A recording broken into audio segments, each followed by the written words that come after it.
नमस्कार बच्चों, आज हम अध्ययन करेंगे राजा राम मोहन राय। राजा राम मोहन राय जिनके द्वारा ब्रह्म समाज की स्थापना की।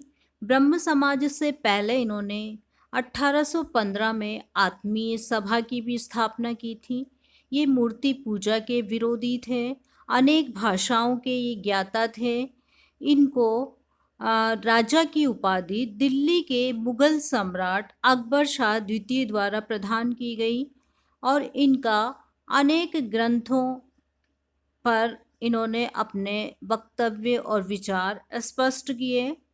इनका जन्म बंगाल के बर्दवान जिले में एक कट्टर ब्राह्मण धनी परिवार में हुआ था। इन्होंने विविध धर्मों के मूल ग्रंथों का अध्ययन करने में अपनी रुचि प्रदर्शित करी थी। युवा अवस्था में इन्होंने पटना में अरबी और फारसी का अध्ययन किया था।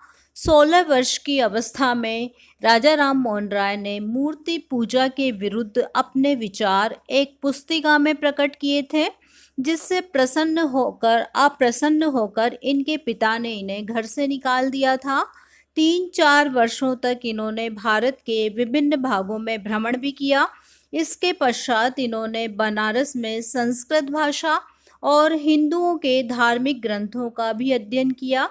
1803 से 14 तक राजा राम मोहन राय का घनिष्ठ संपर्क ईस्ट इंडिया कंपनी के एक वरिष्ठ कर्मचारी जॉन डिग्बी के साथ रहा। इस अवधि में उन्होंने 2 बार ईस्ट इंडिया कंपनी की नौकरी भी की। दूसरी बार की नौकरी में वो रंगपुर से डिग्बी के साथ रहे।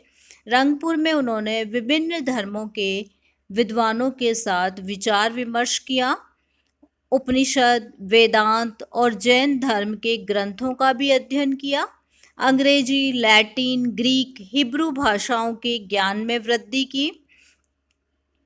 1814 में राजा राम कंपनी की नौकरी छोड़ दी, कलकत्ता चले गए।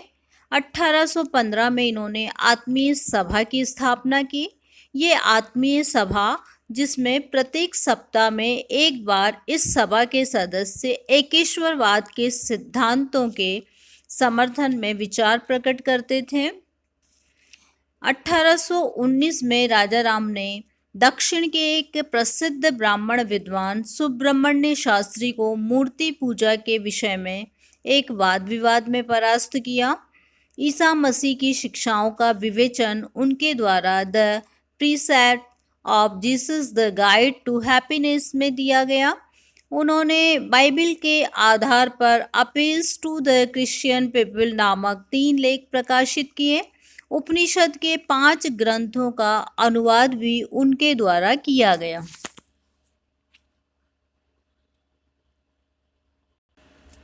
राजा राम मोहन राय को भारतीय पुनर्जागरण का अग्रदूत कहा जाता है। आधुनिक भारत के जनक के नाम से भी इन्हें जाना जाता है।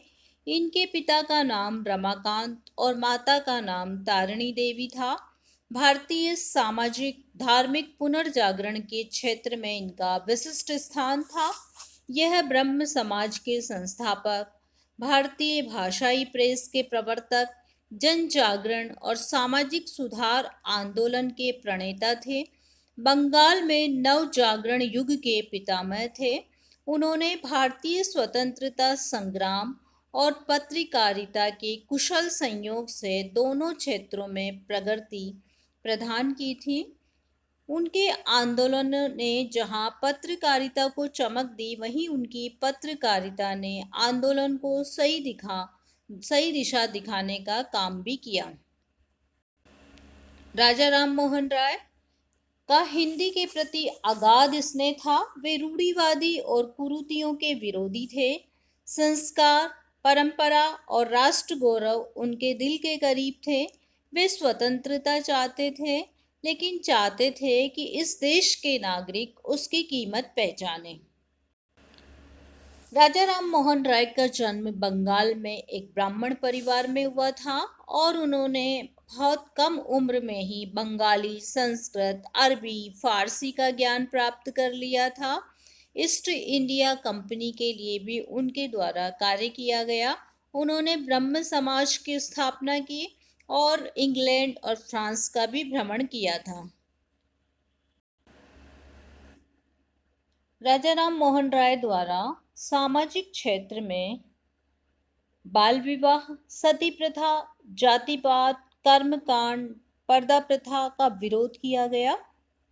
सामाजिक कुरीतियों का उनके अनुसार धर्म से कोई संबंध नहीं है, इसलिए उन्होंने सती प्रथा का, बाल विवाह का, जाति प्रथा का, छुआछूत का, कन्या विक्रय का और कन्या वध जैसी कुरीतियों को समाप्त करने के लिए ब्रह्म समाज के माध्यम से कार्य किया। स्त्री शिक्षा का उनके द्वारा समर्थन किया गया।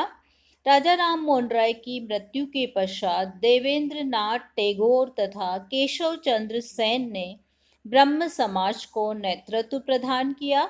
देवेंद्र नाथ ने 1839 एडी में तत्व बोधनी सभा स्थापित की। केशव चंद्र सेन ने नव विधान सभा की स्थापना की। इन दोनों नेताओं में केशव चंद्र ईसाई धर्म से अधिक प्रभावित थे। दोनों के नेतृत्व में ब्रह्म समाज ने सामाजिक सुधार का एक विस्तृत कार्यक्रम प्रारंभ किया, जो भारतीय पुनर्जागरण का एक प्रमुख अंग बन गया। इसमें स्त्रियों के स्तर में सुधार, श्रमिकों की शिक्षा, नैतिकता, दान, कम मूल्य पर अच्छे साहित्य का प्रकाशन को महत्व दिया गया। उन्होंने अंतरजातीय विवाह का समर्थन किया। ब्रह्म समाज की स्थापना को हम आधुनिक काल के धार्मिक और सामाजिक आंदोलन का आरंभ मान सकते हैं। राजा राम मोहन राय ने हिंदू धर्म के समाज की कुरीतियों को दूर करने का प्रयत्न किया। उन्होंने भारतीय धर्म की महानता को माना, हिंदुओं को अपने प्राचीन गौरव का स्मरण कराया। ब्रह्म समाज के सदस्यों को साप्ताहिक अधिवेशनों में वेदों के पाठ और उपनिषदों का बंगला में अनुवाद वाचन करना होता था। एकेश्वरवाद और मनुष्य जाति के भाईचारे पर जोर देते हुए राजा राम ने सभी धर्मों के प्रति सहनशीलता का सबक सिखाया। राजा राम मोहन राय ने ब्रह्मनिकल मैगजीन पत्रकारिता के क्षेत्र में भी उनका उल्लेखनीय योगदान है, जिसे नकारा नहीं जा सकता। 1821 में उनके द्वारा अपने ब्रह्म समाज के सिद्धांतों का प्रचार करने के लिए पहला साप्ताहिक समाचार पत्र संवाद कौमुदी प्रकाशित किया गया। बच्चों, आपको याद रखना है, ये आपके केवल थर्ड ईयर में ही नहीं पूछा जाएगा। ये प्रश्न आपके जीके और आप जब भी कोई भी कंपटीशन दोगे, प्रतियोगी परीक्षाएं दोगे, इंटरव्यू दोगे, तब भी आपसे पूछा जाएगा राजा राम मोहन राय का पहला साप्ताहिक पत्र कौन सा था। आपको जानकारी होनी चाहिए। और इसमें जितना भी राजा राम मोहन राय से संबंधित हम अभी पढ़ रहे हैं, वो सारा आपके अभी ही नहीं, आगे भी जब आप कोई भी कंपटीशन देंगे उस दौरान आपके ये बहुत काम आएंगे। इसलिए आप इस चैप्टर को बहुत ध्यान से पढ़ें और इससे संबंधित जितनी भी जानकारी पीपीटी के माध्यम से आपकी स्क्रीन पर आ रही है उसे नोट करें। उनके द्वारा मीरात उल अखबार एकेश्वरवाद का उपहार, इसका अभिप्राय होता है एकेश्वरवाद का ये भी प्रकाशित किया गया। राजा राम मोहन राय की प्रेरणा से 4 भाषाओं में बंगला, फारसी, हिंदी, अंग्रेजी में बंगदूत और अंग्रेजी में बंगाल हेराल्ड का प्रकाशन प्रारंभ किया गया। एक पत्रकार के कर्तव्य और दायित्व से राजा राम मोहन राय भली भांति परिचित थे।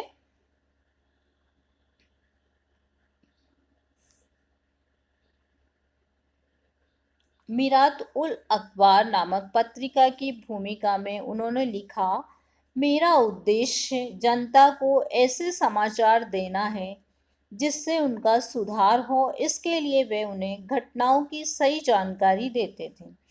समाचार पत्रों की स्वतंत्रता के राजा राम मोहन राय प्रबल समर्थक थे। 1823 ईस्वी में ब्रिटिश सरकार द्वारा लागू किए गए प्रेस अध्यादेश का उन्होंने विरोध किया।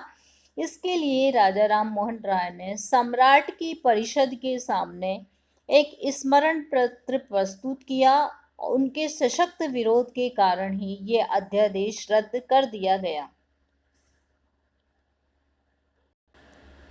धर्म प्रचार के क्षेत्र में भी अलेक्जेंडर डफ ने उनकी बहुत सहायता की। देवेंद्र नाथ टैगोर उनके सबसे प्रमुख अनुयायी थे। आधुनिक भारत के निर्माता, सबसे बड़ी सामाजिक धार्मिक सुधार आंदोलन के संस्थापक, ब्रह्म समाज, राजा राम मोहन राय सती प्रणाली जैसी सामाजिक बुराइयों के उन्मूलन में एक महत्वपूर्ण भूमिका निभाई। वह भी अंग्रेजी आधुनिक चिकित्सा प्रौद्योगिकी विज्ञान के अध्ययन को लोकप्रिय भारतीय समाज में विभिन्न बदलाव की वकालत की। यही कारण है कि मुगल सम्राट ने उन्हें राजा के रूप में करके नवाजा गया। राजा की उपाधि आपको एक बच्चों याद रखना है, मुगल सम्राट अकबर द्वितीय द्वारा उन्हें राजा की उपाधि से विभूषित किया गया था। तो ये प्रश्न आपके आएगा कि कौन से समाज सुधारक थे जिनको मुगल सम्राट द्वारा राजा की उपाधि प्रदान की गई थी। और बच्चों आपके ये भी प्रश्न आ सकता है कि उनके राजा राम मोहन राय के अनुयायी कौन थे। तो बच्चों आपको इनमें बहुत सारे प्रश्न निकालने पड़ेंगे। पहला तो आपने निकाला कि राजा राम मोहन राय द्वारा कौन से समाज की स्थापना की गई, तो आप लिखेंगे ब्रह्म समाज की स्थापना की गई। कब की गई ये भी आपको सन बताना है। और किस राजा राम मोहन राय कौन से वाद का प्रतिपादन करते थे, एकेश्वरवाद का प्रतिपादन करते थे। उनके द्वारा कौन कौन से समाचार पत्र प्रकाशित किए गए, इसकी भी आपको जानकारी होनी चाहिए। इसके अलावा आत्मीय समाज की स्थापना, आत्मीय सभा की स्थापना किसके द्वारा की गई, इसको भी आपको अच्छी तरह से याद रखना है। आत्मीय समाज कब बना, किसके द्वारा स्थापना की गई। तो बच्चों इसमें से आपको बहुत सारे प्रश्न इसके अंतर्गत आपको याद रखने हैं और करने हैं।